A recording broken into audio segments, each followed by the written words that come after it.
कहानी एक गरीब परिवार की कहानी है। एक गांव में एक गरीब परिवार रहता था। वह बहुत ज्यादा ही गरीब था। उसके पास कुछ भी नहीं था खाने पीने को। वह खुद ही काम कर लाती थी और खाती थी, और उसका एक बेटा भी था। वह बेटे का नाम राजू था। जब उसकी माँ बहुत बुद्धि हो जाती है, तभी वह कमाने के लायक नहीं रहती है। तभी उसका बेटा भी जवान हो जाता है। फिर राजू की माँ राजू से कहने लगती है कि बेटा तू कुछ दिन और पढ़ाई कर ले, उसके बाद कमाना। अभी भी मैं बहुत दिनों तक काम कर सकती हूँ और तुमको मैं पढ़ा सकती हूँ। तुम टेंशन मत लो, तुम एक दिन देखना, हमको पूरा भरोसा है कि तुम एक दिन पढ़ लिख कर बड़ा आदमी बन जाओगे।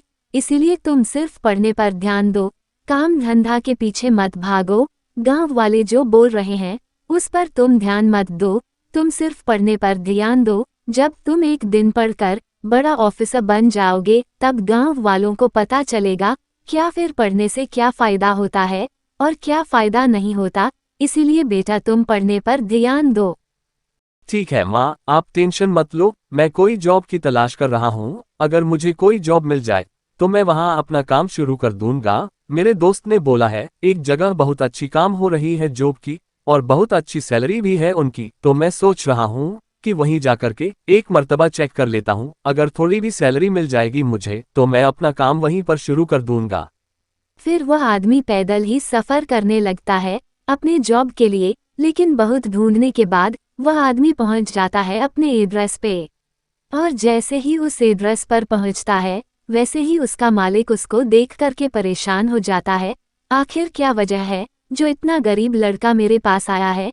जरूर कोई बात होगी जो ये लड़का मेरे पास आया है, और शायद मैं इसी लड़के के बारे में सुना हूँ कि बहुत पढ़ा लिखा है।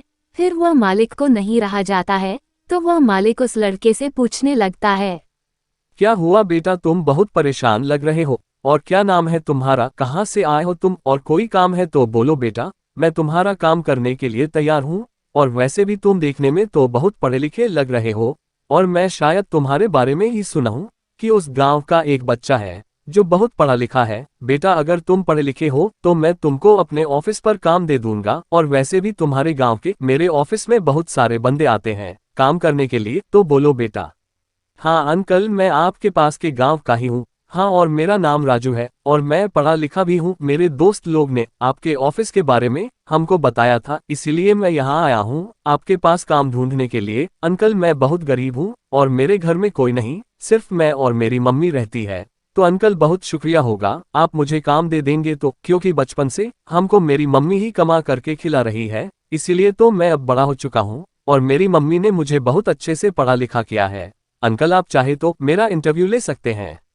फिर वह मालिक उस लड़के का बात सुनकर के हैरान हो जाता है और अपने मन में सोचने लगता है कि यह लड़का तो बोलने में भी बहुत इंटेलिजेंट, मैं इस लड़के को तो जरूर काम पर रखूंगा, और मुझे यकीन है कि ये लड़का मेरे ऑफिस को और बड़ा कर देगा।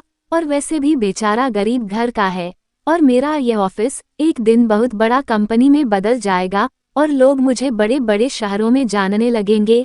तो मैं इस लड़के को अपने जॉब के लिए हाँ बोल देता हूँ।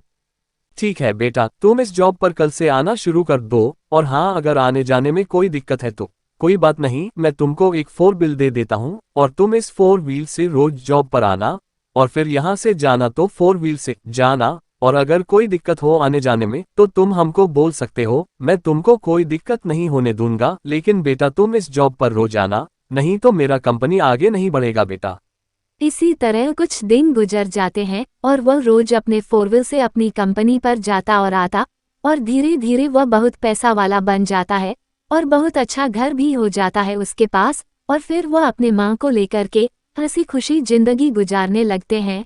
इसीलिए दोस्तों, अपनी पढ़ाई से पीछे मत हटो।